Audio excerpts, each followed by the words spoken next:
Hello friends, welcome to my YouTube channel. तो हम लोग एक्सेल के प्लेलिस्ट में हैं। आप अभी एक्सेल के प्लेलिस्ट में होंगे। आज का जो टॉपिक है वो है कंडीशनल फॉर्मेटिंग का। राइट, सही सुना आपने।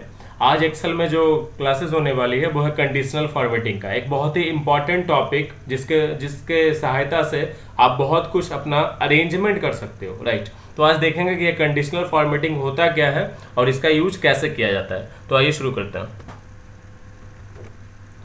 तो इसके लिए यहाँ पे मैंने एक चार्ट बनाकर रखा है, आप देख रहे होगे। ये बेडिंग बजट समरी है, estimated value and actual value, किसी चीज पे कितना खर्च होने का था और कितना हुआ है उसका मैंने चार्ट बना के रखा है। अब कंडीशनल फॉर्मेटिंग में क्या है, मान लो ये चार्ट आपके पास बहुत सारा है, मैंने 10-12 बनाकर रखा है। आपके पास मान लो 500-1000 ऐसे चार्ट्स हैं। आपको उनमें से फाइंड आउट करना है कि कौन कौन से वैल्यूज या किस किस के वैल्यूज 1000 से ज़्यादा हुए हैं, ठीक है, या फिर 500 से कम हुए हैं।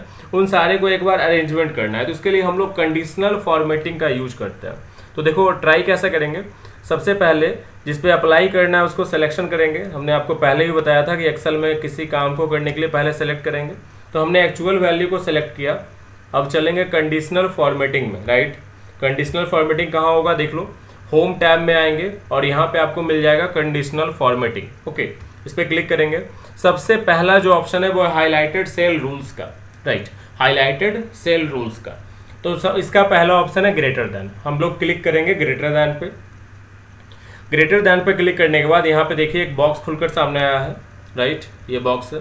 यहाँ पे मुझे देना है कि जो जो वैल्यू 1000 से ऊपर का हो, राइट, वो वैल्यू यहाँ पे light red fill with dark red text का हो जाए। देखो यहाँ पे चेंज हो चुका है। जो जो वैल्यू 1000 से ज़्यादा का है उसके कलर रेड हो चुके हैं। मैं चाहूँ तो कलर चेंज कर सकता हूँ, यहाँ से येलो करना है, येलो हो चुका है। तो ये है ग्रेटर दैन। सबसे पहला आपने देखा कि अगर किसी एक्चुअल वैल्यू को, दैट मीन्स कि किसी भी वैल्यू को आपको पर्टिकुलर वैल्यू से ज़्यादा वाले कोई वैल्यू फाइंड आउट करनी है तो आप इसका यूज करे हुए, जैसे मैंने किया। दूसरा देखते हैं, उसी में सेकंड है आपका लेस देन। राइट, अब लेस देन में क्या है, जो जो 500 से कम है, मान लो 500 से जो जो वैल्यू कम है मैं उसको डिनोट करना चाहूँगा। तो देखो 500 से जो जो कम है यहाँ पर आ गया है। ओके, ये 400 एंड 165। तो आप लेस देन वाला कर सकते हो। यहाँ से आप कलर चेंज कर सकते हो, ओके कर सकते हो। राइट, उसके बाद हम थर्ड वन ऑप्शन देखते हैं। नेक्स्ट है हमारा बिटवीन।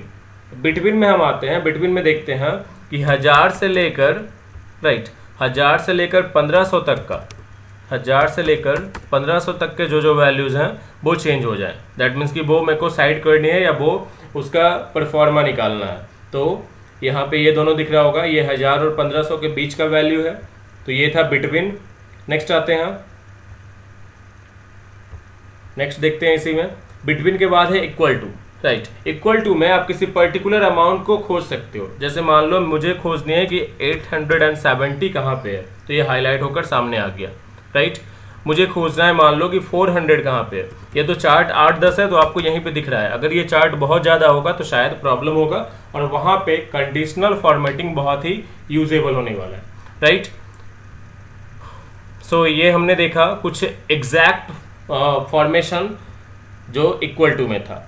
नेक्स्ट आते हैं, इसी कंडीशनल फॉर्मेटिंग में हाईलाइटेड सेल वैल्यू में है टेक्स्ट दैट कंटेन। ओके, तो इसके लिए देखते हैं हम।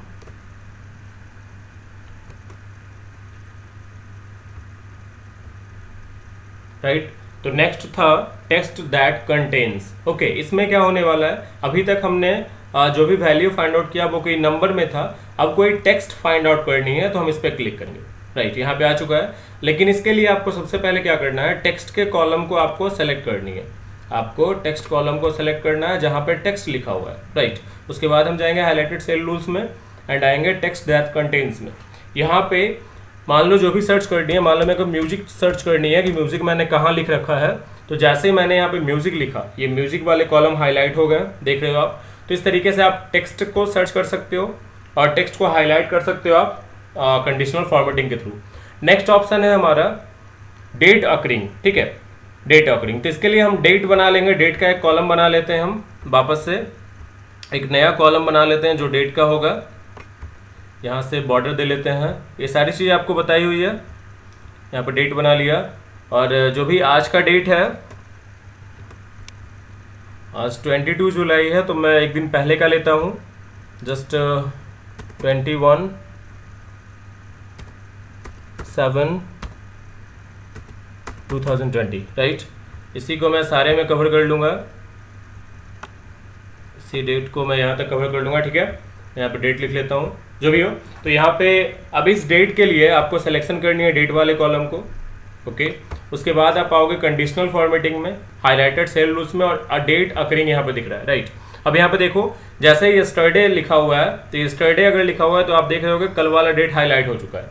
यस्टरडे की जगह पे अगर टुडे लिखते हैं, ये देखो आज का डेट हाईलाइट हुआ। अगर टुमारो लिखेंगे, कल वाला डेट। अगर इन द लास्ट 7 डेज लिखते हैं, ठीक है, लास्ट 7 डेज का 2 ही डेट है मेरे पास। लास्ट वीक का देखते हैं, लास्ट वीक का एक भी नहीं है, तो आप चेक कर लोगे इस तरीके से। दिस वीक का देखते हैं, टोटल दिस वीक का है। इसी तरीके से नेक्स्ट वीक का देखेंगे, ये नेक्स्ट वीक का डेट है। तो इस तरीके से आप डेट भी यहाँ पे हाईलाइट कर सकते हो, राइट। नेक्स्ट आते हैं हम लोग, नेक्स्ट है डुप्लीकेट वैल्यूज, ओके। तो डुप्लीकेट वैल्यूज के लिए हम लोग देखेंगे, तो मेरा नेक्स्ट ऑप्शन जो है इसमें वो है डुप्लीकेट वैल्यूज का, राइट। दैट मीन्स कि कहाँ पे वैल्यूज 2-2 लिखा हुआ है, या फिर डुप्लीकेट वैल्यूज कहाँ पे है, एक जैसा वैल्यूज कितने जगह पे है, वो फाइंड करते हो। तो इसके लिए मैं वापस ये कॉलम सेलेक्ट कर लेता हूँ, सिलेक्शन कर लिया। फिर से जाऊँगा कंडीशनल फॉर्मेटिंग में, हाईलाइटेड सेल रूल्स के अंदर डुप्लीकेट वैल्यूज में। देखोगे आप जो कॉलम डुप्लीकेट होगा वो यहाँ पे सामने आ गया है। यहाँ पे देख रहे हो 870 2 बार है, ये आ चुका है। तो इस तरीके से आप डुप्लीकेट को फाइंड कर सकते हो। फिर नेक्स्ट आते हैं हम लोग, तो यहाँ पे खत्म होता है। अब दूसरा जो चार्ट है वो है टॉप बॉटम रूल्स का, राइट। तो इसके लिए हम एक बॉक्स और बना लेते हैं, यहाँ पे कुछ और सीरीज हम बना लेते हैं, और यहाँ पे कुछ नंबर्स ले लेते हैं, 10 20 इस तरीके से कुछ नंबर ले लेते हैं। ये सारी चीज़ें आपको बताई हुई है, अगर आपने नहीं देखा है तो मेरे पिछले वीडियो को आप देख सकते हो। ये कुछ नंबर हमने ले लिया है, ये सिलेक्शन है ऑलरेडी। कंडीशनल फॉर्मेटिंग पे जाएंगे, टॉप बॉटम रूल्स में जाएंगे। यहाँ पे आपको दिख रहा है टॉप 10 आइटम, राइट। जब इस पर क्लिक करोगे तो ये टॉप 10 निकालने के लिए होगा, राइट। तो यहाँ पे ऑलरेडी 10 ही है मेरे पास, तो टॉप 10 का लिस्ट यही दिख रहा है टोटल, ओके। इस तरीके से दूसरा वाला जो है वो है टॉप 10% का, राइट। तो टॉप 10% का जो यहाँ पे चार्ट है वो यहाँ दिख रहा है आपको सामने, ओके। आप इसको चेंज भी कर सकते हो, 10% को आप 20% भी कर सकते हो, ओके। टॉप 30% भी कर सकते हो, टॉप 40%, आपको जो दिल करे या फिर जो रिक्वायरमेंट हो आपके वर्क करते समय आप उसका यूज़ करोगे। इसी तरीके से नेक्स्ट है आपका बॉटम 10 आइटम, राइट। नीचे से 10 आइटम यहाँ पे दिख गया। इसको अगर बॉटम 5 आइटम करते हैं तो देखो नीचे से 5, लेस देन 5, जो भी नीचे से छोटा वाला 5 है वो आपको दिख रहा है। इसी तरीके से और भी चीज़ें हैं, जैसे बॉटम 10% का, राइट। ये बॉटम 10% का है, नीचे से 10% का, बॉटम से 10% का। इसको बढ़ाते जाएंगे, ये भी बढ़ते चला जाएगा। मान लो 30% लेते हैं, देखो 30 तक आ गया। तो इस तरीके से आप टॉप बॉटम वाले लिस्ट भी बना सकते हो अपने। इसके साथ साथ यहाँ पे और है, ये है एबव एवरेज का, अबव एवरेज और बिलो एवरेज का, राइट। तो अबव एवरेज में क्या होता है, देखो अबव एवरेज, इसका एवरेज टोटली 5 का जाएगा, और एबव एवरेज में ये 60 to 100 तक का कॉलम आपका हाईलाइट कर चुका है। तो यहाँ से आप अबव एवरेज और बिलो एवरेज भी फाइंड आउट कर सकते हो। बिलो एवरेज ऊपर वाला 5 आ गया, तो इस तरीके से हो गया। तो जो आपके रिक्वायरमेंट हो आप उसके अनुसार देखोगे। तो सेकंड लिस्ट भी खत्म होता है। नेक्स्ट जो बहुत ही ज़्यादा ज़रूरी है वो है डेटा बार्स का, राइट। डेटा बार्स का जैसे देखोगे, बार में क्या है, अलग अलग तरह के ग्राफ बनाए जा रहे हैं। आप देख रहे होगे वैल्यू के हिसाब से वो ग्राफ का कह सकते हो आप साइज भी डिफाइन कर रहा है, राइट। जैसे 10 है तो ग्राफ बहुत छोटा था। तो इस तरीके से जहाँ पे ग्राफ वाइज दिखानी हो चीज़ों को, वहाँ पे आप कंडीशनल फॉर्मेटिंग का ये फंक्शन भी यूज कर सकते हो, ओके। Got it. नेक्स्ट आते हैं, ग्राफ के बाद है कलर स्केल, ओके। इससे पहले मैं बता दूं, आपने जहां पे कंडीशनल फॉर्मेटिंग यूज किया है उन सारे कंडीशनल फॉर्मेटिंग को अगर हटाना हो तो आप क्या करोगे, क्लियर करोगे। क्लियर के लिए यहाँ पे क्लियर रूल्स है, राइट। जो सेलेक्ट है उसी से हटाना है या पूरे से, जो सेलेक्ट है फिलहाल उसी से हटा देते हैं। तो इस तरीके से आप कंडीशनल फॉर्मेटिंग सारा हटा लोगे। मैं वापस इसे सेलेक्ट करता हूँ। ओके, उसके बाद कंडीशनल फॉर्मेटिंग पे आते हैं और यहाँ पे है कलर स्केल का ऑप्शन। तो देखो यहाँ पे कलर स्केल दिया हुआ है ग्रीन येलो रेड, इस तरीके से जो बड़ा छोटा है उसके अनुसार रेड येलो ग्रीन, फिर यहाँ पे है आपका ग्रीन वाइट रेड। ओके, तो ये क्वांटिटी के हिसाब से आपका कलर चेंज हो जाएगा। तो आप यहाँ से समझ सकते हो कलर स्केल क्या है।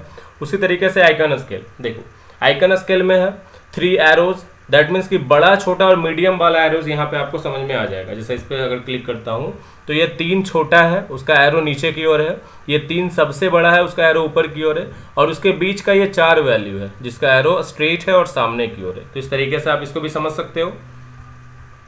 वापस फॉर्मेटिंग हम हटा देते हैं। राइट, नेक्स्ट आता है आपका आइकन सेट भी हो गया। एंड ये एक चीज़ और आप जान लो, ये है क्लियर रूल्स का। ओके, आपको फॉर्मेटिंग हटानी है, अगर पूरे शीट से हटानी है आप क्लियर इंटायर रूल कर सकते हो। तो ये कुछ ऑप्शन थे कंडीशनल फॉर्मेटिंग के जो एक एक्सेल यूज़र को ज़रूर जाननी चाहिए। तो कैसा लगा आपको कमेंट में ज़रूर बताएं, और भी कोई क्यूरीज के लिए आप कांटेक्ट करें। So that's all for today's. Have a nice day, thank you.